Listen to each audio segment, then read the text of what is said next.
बताओ।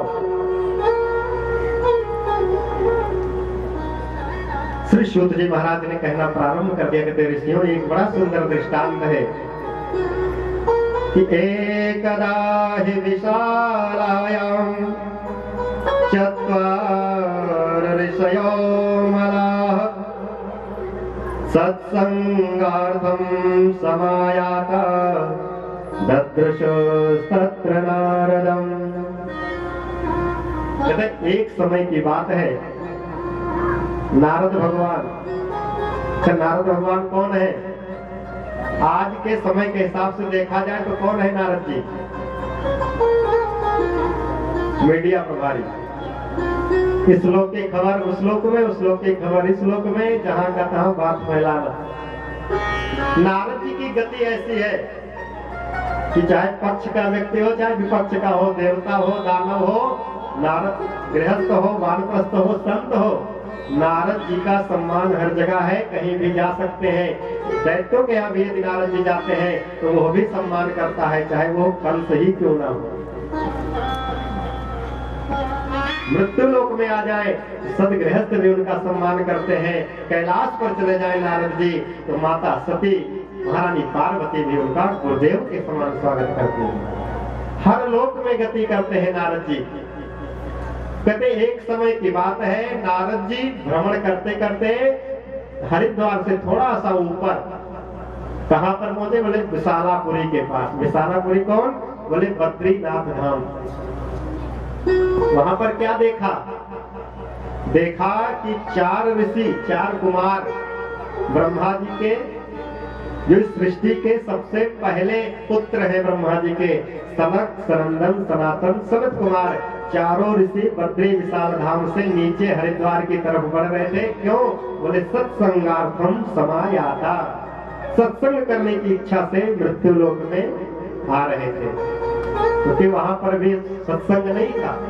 बोले चलो हरिद्वार में हरि का जो द्वार है, हरि का जो घर है, घर का जो द्वार है, वहीं बैठ करके भगवान का कुछ गुणानुवाद करेंगे। क्या देखा सामने? जब उतर रहे थे बद्री विशाल धाम से हरिद्वार की तरफ, इधर से नारद जी को आते हुए देखा उन्होंने। ददृशुस्तत्र नारदम। लेकिन नारद जी को जब देखा ऋषियों ने, चारों कुमारों ने, तो महाराज यदि कोई गृहस्थ चिंतित हो, मुखमंडल लटका हुआ हो, धूमिल हो, तो बात समझ में आती है कि कोई कष्ट होगा, कोई परेशानी होगी। लेकिन नारद जी के जैसा संत यदि दुखी हो जाए, मुखमंडल मलिन हो जाए, दुखी होकर के चलने लगे, तो सोचने की बात है। क्योंकि गोस्वामी जी कहते हैं संत सुखी विचरंति मही।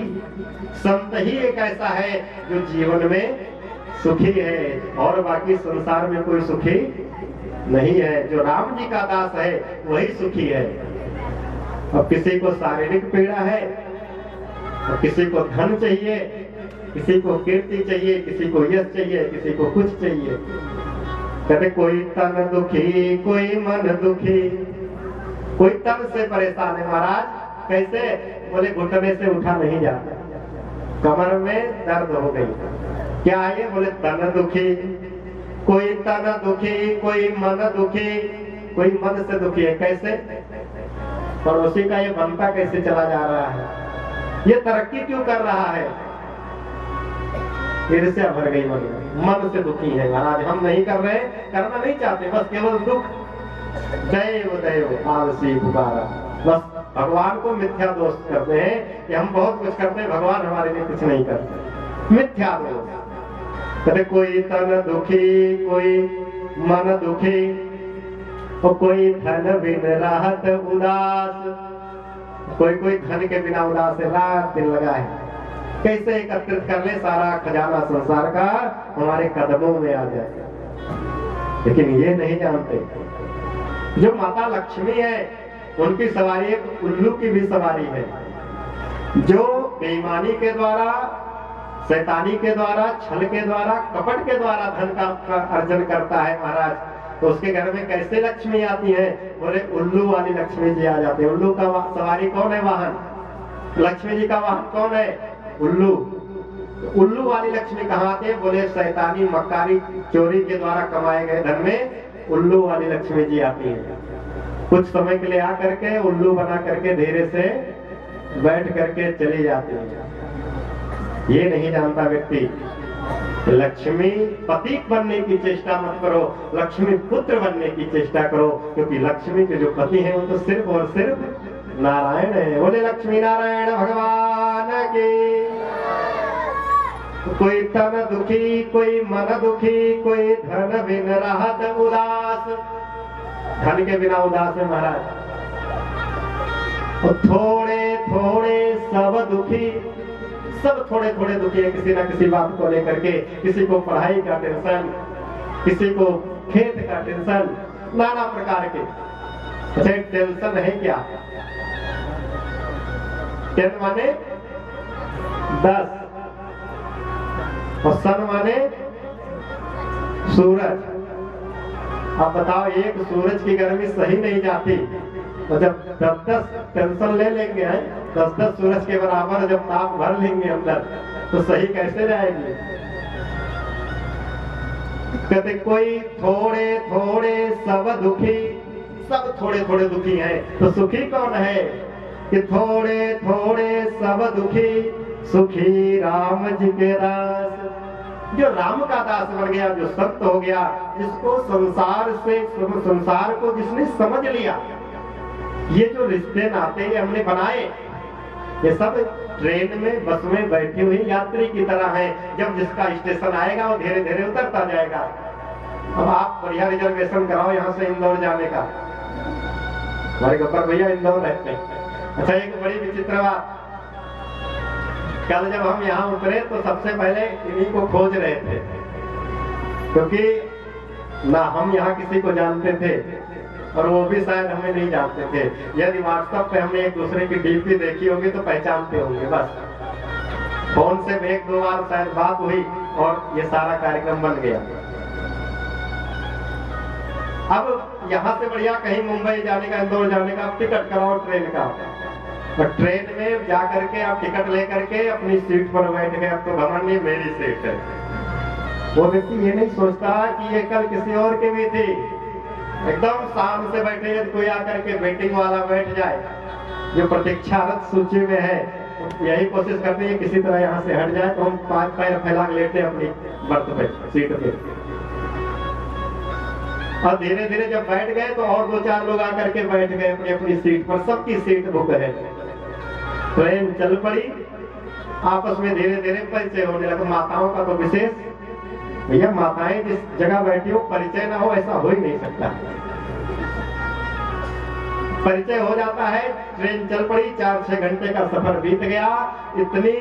इतना मेल जोल हो गया कि भैया एक दूसरे से परिचय भी कर लिया, कहाँ के हो, कैसे हो, ठीक है हम कभी वहां आएंगे तो मिलेंगे।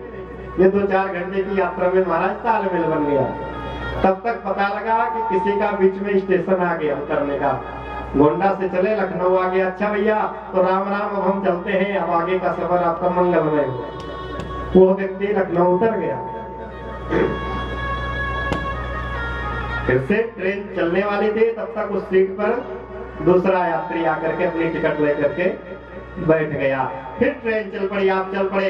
फिर धीरे धीरे उससे बातचीत होने लगी, उसका थोड़ा मेल मिलाप हुआ। आगे चल करके कानपुर में वो भी उतर गया। ऐसे ऐसे नए नए यात्री जीवन में या उस ट्रेन में आते गए। अपना अपना स्टेशन जब आया उतरते गए, और जब अंत में आपका भी स्टेशन आ गया, मुंबई पहुंच गए, तो आपने भी सीट को खाली कर दिया। अब आकर के उसमें चाहे कोई सोए चाहे कोई कुछ करे, अब क्या मतलब है आपसे? आपने तो एक सीमित समय के लिए उस सीट को बुक किया है। अब कोई कहे कि नहीं हमने एक बार पैसा दे करके इसको खरीद लिया, अब इसको हम छोड़ेंगे नहीं जीवन पर्यंत, संभव है क्या? आज आप बैठे, कल कोई और बैठेगा, परसों कोई और बैठेगा, नरसों कोई और बैठेगा, ये क्रम है। तो उसी प्रकार जब हम पैदा होते हैं, पैदा हुए, हमारे साथ कई यात्री जुड़ जाते हैं। सबसे पहले माता पिता जुड़ गए। किसी ने बता दिया भैया ये पापा जी हैं, ये मम्मी जी हैं, एक रिश्ता जुड़ गया। एक लगाओ बढ़ गया, धीरे धीरे और भी बढ़े आगे जीवन काल में। जीवन की यात्रा में जब जब आगे जैसे जैसे बढ़ते गए, नए नए यात्री जुड़ते गए।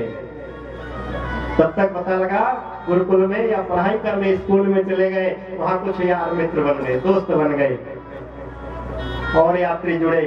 पढ़ाई लिखाई पूरी हुई, नौकरी मिल गई, शादी विवाह हो गया, एक यात्री और जुड़ गया, पत्नी भी आ गई, बच्चे भी हो गए, यात्री जुड़ते गए। और तब तक जो पहले से जुड़ा हुआ था उन यात्रियों का स्टेशन आता गया। पहले सबसे पहले दादा ने घर छोड़ा, शरीर का त्याग किया, उनका स्टेशन आ गया, उन्होंने शरीर को छोड़ दिया, दादा दादी चले गए, माँ बाप चले गए, धीरे धीरे सबका स्टेशन आता गया, जीवन चलता गया। फिर आपका भी एक दिन स्टेशन आया, आप भी शरीर को छोड़ करके चले गए।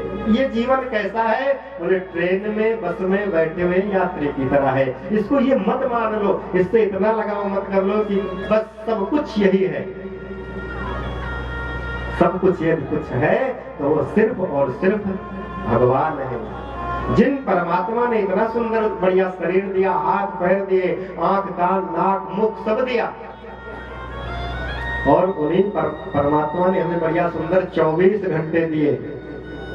और 24 घंटे में से यदि हम 24 मिनट भी परमात्मा के लिए ना निकालें तो हमसे बड़ा पापी कौन हो सकता है? अरे 24 मिनट नहीं, एक घड़ी आधो घड़ी, आधो में पुनियाप, तुलसी संगत साधु की हरे कोटि अपराध। यदि जीवन में आधी घड़ी का भी सत्संग मिल जाए, माना 6 मिनट का भी, 6 मिनट का भी सत्संग मिल जाए, तो जीवन के करोड़ों जो पाप ताप संताप है वह सब नष्ट हो जाते हैं। कथा जीवन में क्यों जरूरी है? बोले जीवन जीने की कला कथा से ही आती है।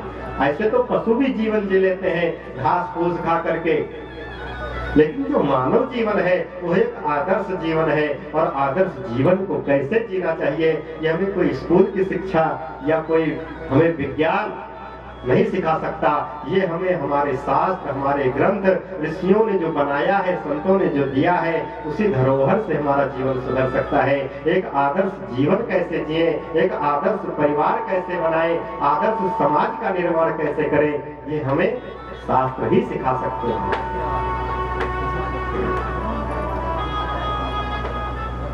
अब तो नारद जी का मुखमंडल लटका हुआ था, बद्री विशाल धाम में पहुंचे, ददृशुस तत्र नारदम। नारद जी का मुखमंडल महाराज उदास देखा ऋषियों ने, चारों कुमारों ने। कौन कौन? नारद जी के बड़े भाई हैं वो चारों। सबसे पहले ब्रह्मा जी ने जब सृष्टि की रचना प्रारंभ की तो सनक, सनंदन, सनातन, सनत कुमार 4 ऋषि कुमारों को प्रकट किया। चारों हाथ जोड़ करके ब्रह्मा जी के सामने खड़े हो गए। पिताजी मेरे लिए क्या क्या है? ब्रह्मा जी ने कहा इस संसार की सृष्टि को बढ़ाओ, मैथिली सृष्टि को बढ़ाओ, धीरे धीरे सृष्टि को बढ़ाना है हमें। चारों कुमारों ने कह दिया पिताजी हमसे नहीं हो पाएगा, क्योंकि मैंने तो जीवन का सार समझ लिया है कि जीवन में सत्संग ही सब कुछ है। और ये चारों संत बन गए जिनकी अवस्था हजारों करोड़ों वर्ष की है, लेकिन देखने में ये मात्र 5-5 वर्ष की अवस्था के बटुक ब्रह्मचारी जैसे प्रतीत होते हैं, जिनका वस्त्र केवल कोपीन है, जो केवल लंगोटी पहन करके रहते हैं। केवल इनकी जीवन का लक्ष्य है कथा मात्रैक जीविनः, केवल कथा सुनना जीवन का एक परम लक्ष्य है। नारद जी को जब देखा तो बोल पड़े, कथम ब्रह्मणदेन मुखः कुतश्चिन्तातुरो भवान्, त्वरितं गम्यते कुत्र कुतश्चागमनं तव। भो ब्रह्मन, हे नारद जी, भो नारद, कथम देन मुखः, ये आपका मुखमंडल दीनहीन क्यों है? कथम ब्रह्मण देन मुखा कुतश्चिन्तातुरो भवान, अरे तुम्हें किस प्रकार की चिंता खाई जा रही है भाई? अरे तुम तो संत हो, और नारद जैसे संत को चिंता सताए, उसका मुखमंडल धूमिल हो, ये बात अच्छी शोभा नहीं देती। आखिर तुम्हें किस प्रकार की चिंता हो गई महाराज? तुम इतने चिंतित क्यों हो? कथम ब्रह्मणदेन मुखः कुतश्चिन्ता तुरो भवान् त्वरितं गम्यते कुत्र कुतश्चागमनं तव। इतनी शीघ्रता में कहाँ को जा रहे हो, कहाँ से आ रहे हो? नारद जी को देख करके ऋषियों ने जब इस प्रकार से पूछा तो नारद जी ने कहा, भैया क्या बताऊं, बहुत बड़े आश्चर्य की बात है। नारद जी कहते, भैया मैं सबसे उत्तम लोक पृथ्वी को उत्तम मान करके पृथ्वी लोक पर सत्संग करने की इच्छा से मैं मृत्यु लोक में गया। मृत्यु लोक में मैं सबसे पहले संतों के पास गया। संतों के यहाँ मैंने देखा कि पाखंड भरा पड़ा है। संत जन जो है वे सब पाखंडी हो गए। पाखंड निरतो संताः विरक्तो सपरिग्रह। जो विरक्त अपने आप को मानते हैं वह सब गृहस्थ आश्रम चला रहे हैं। इतना ही नहीं, आगे चलते चलते मैंने गृहस्थों के यहाँ जाने की जब चेष्टा की कि चलो गृहस्थ का एक आदर्श जीवन होता है, गृहस्थ के यहाँ ही बैठ करके कुछ सत्संग कर लिया जाए, लेकिन महाराज वहाँ की स्थिति और भी खराब है। कहते मैं जब गृहस्थों के यहाँ गया तो वहां पर मैंने क्या देखा, तरुणी प्रभुता गे श्याल को बुद्धिदायक कन्या विक्रयणो लोभात् दंपतीनां च कलकनम। सबसे पहले मैं संतों के यहाँ गया तो देखा कि संत पाखंडी हो गए। महाराज कैसे पाखंडी? किसी ने बड़ा सुंदर दृष्टांत दिया कि कोई महात्मा भ्रमण करने के लिए किसी तीर्थ स्थल से जा रहे थे तो देखा महाराज बहुत ऊंची बड़ी बिल्डिंग बनी हुई है, 10-5 मंजिल की। सारी सुख सुविधाओं को कर रखा है उस मकान के भीतर, सारी सुख सुविधाएं हैं।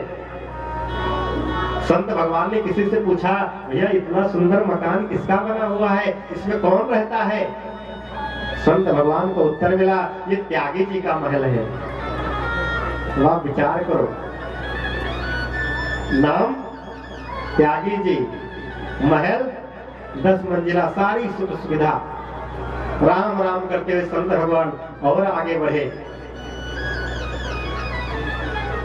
एक आश्रम में संत भगवान ने देखा बड़े छोटे छोटे नन्हे मुन्ने कई बाल गोपाल घूम रहे थे, खेल रहे थे, हंस रहे थे। संत भगवान ने पूछा, भैया ये किसका आश्रम है, इसमें कौन रहता है? उत्तर क्या आया महाराज, ये ब्रह्मचारी जी का आश्रम है। विचार करो, नाम ब्रह्मचारी जी, बच्चे पूरा क्रिकेट की टीम तैयार है। और आगे बढ़े, किसी आश्रम से बड़ा शोर शराबा हो रहा था, किसी आश्रम में बहुत हल्ला गुल्ला हो रहा था। संत भगवान ने पूछा, भैया ये किसका आश्रम है? बोले ये आश्रम तो मौनी बाबा का है। इस आश्रम में मौनी बाबा रहते हैं महाराज। नाम मौनी बाबा, जो मौन धारण करे हैं। शोर शराबा हल्ला गुल्ला सबसे ज्यादा। नारद जी कहते, भैया जब इस परिस्थिति को मैंने देखा तो मैं गृहस्थों के यहाँ गया। गृहस्थों के यहाँ की स्थिति और खराब है। बोले क्या? बोले तरुणी प्रभुता गे है, घर में अधिकार किसका चल रहा है? बोले तरुणी प्रभुता। तरुणी कौन है? बोले नई नवेली जो बहू रानी है उन्हीं का अधिकार चल रहा है, क्योंकि पिताजी ने मायके से बहुत सारा धन संपत्ति दे करके भेजा है। बेटी किसी का सहना मत, बात कोई पड़े फोन कर लेना, एक बार समझा देंगे, ठिकाने लगा देंगे। कर तरुणी प्रभुता के, जैसे ही महारानी, जैसे ही बहू रानी का आगमन हुआ घर में, तो सारे अलमारी की चाबी अपने अंदर में कर लिया बहू रानी ने। तरुणी प्रभुता पर किसकी प्रभुता चलती है? बहू रानी की। बहू रानी जो कहे वही होगा, सास ससुर वाले कुछ नहीं। भैया देखो, ये आप लोग मन में विचार मत करना कि मैं आप लोगों को कुछ कह रहा हूँ, ऐसा नहीं है। कलिकाल का वर्णन करते हुए संतादिकों को नारद जी बता रहे पूरी बात। तरुणी प्रभुता गए, जैसे ही आई घर में सारी प्रभुता उनकी चलेगी, क्योंकि बड़े घर की बेटी है ना, प्रभुता तो चलेगी, बात मानना पड़ेगा। क्योंकि आपने तो अपने बच्चे को, बेटे को बेचा है, आपने बहुत सा दहेज लिया है, आप बेचोगे। और यदि सोचो कि आपको यदि बहू लानी है तो दहेज नहीं लेना होगा, तब एक बहू अच्छी मिल सकती है। हमने बहुत सारे जब दहेज का मांग कर दिया तो आपने तो अपने बेटे को उस बेटी के हाथ में बेच दिया। प्रभुता तो उसी की चलेगी अब घर में।